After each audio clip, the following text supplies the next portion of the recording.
Well, Hamas has welcomed the ruling by the International Court of Justice, but in a statement it says it expected the court to issue an order to stop the genocide against our people in all of Gaza, not just in Rafah.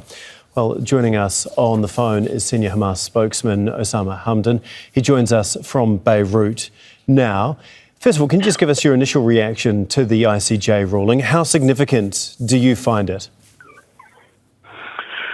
Well, first of all, it's a very welcomed decision from the ICJ, and we believe it shows clearly that the ICJ considered what's happening in Gaza is a genocide, and Israel is committing a genocide, because everyone knows that the genocide is identified clearly in the court. The second issue, I believe this decision brings the whole international community to carry on their own responsibilities.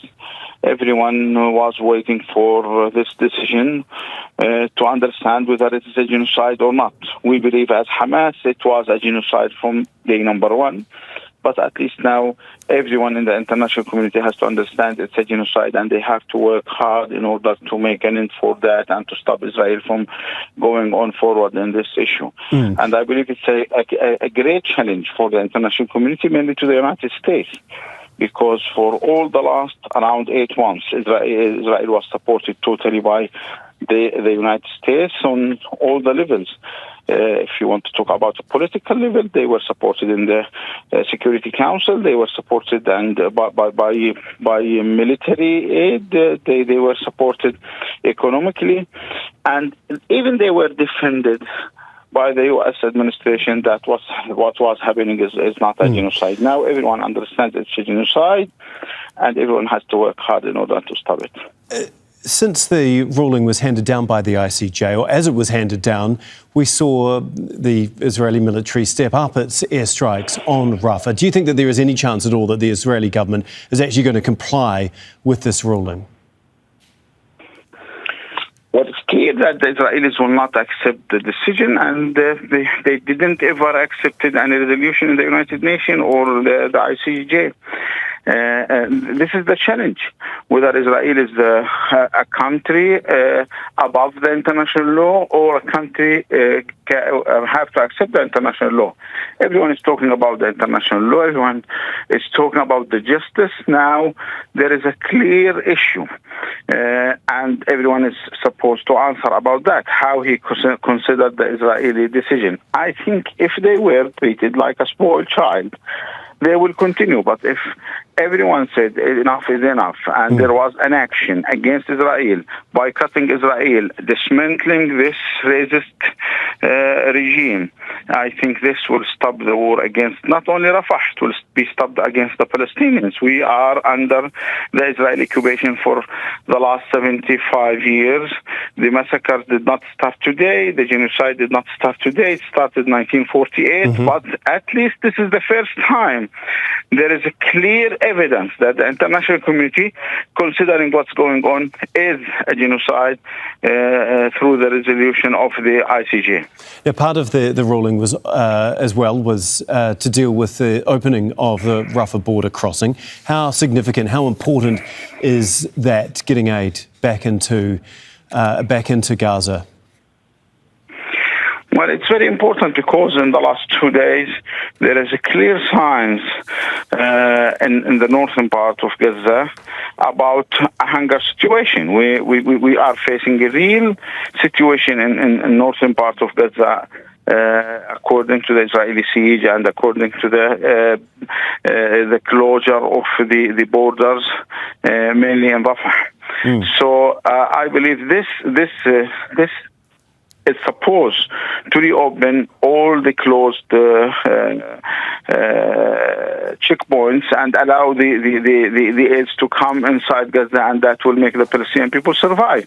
We need also medical support. We need all the essential issues, from food to medicine to medical support from everywhere. And I think this can open the door for the Palestinian people in Gaza to have this support. while there is obviously increasing international pressure on Israel to stop its offensive in Rafah in particular and allow more aid, and there is also more pressure coming on Hamas to release the captives.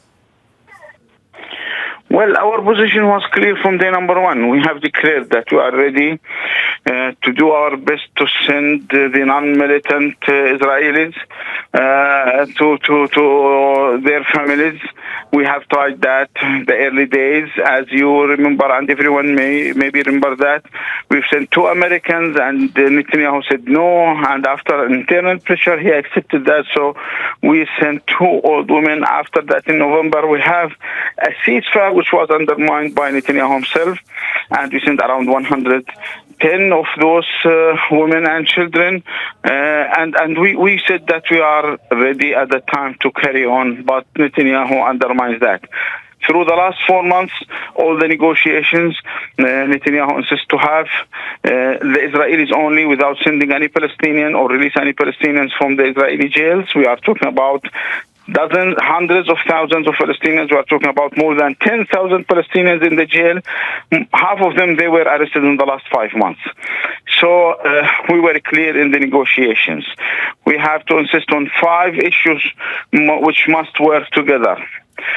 A complete ceasefire, a withdrawal from all the areas in Gaza, the return of the Palestinians to their houses with providing them with needed aid, reconstructing Gaza, and a fair prisoners exchange deal. And we insist on that. And the last paper which was introduced by the mediators, I mean the Qataris and the Egyptians, and it was endorsed by the Americans, we've said yes. That was on the 4th of May this month. But the Israelis rejected that. So we are ready to go on. If they said yes, this will happen today. So they have to make their mind and to decide. We are not going back to negotiations. There was an initiative and it was accepted from Hamas, and they have to say now yes. Okay, still clearly a gulf between the two sides. That is senior Hamas spokesman Osama Hamdan speaking to us from Beirut. Make sure to subscribe to our channel to get the latest news from Al Jazeera.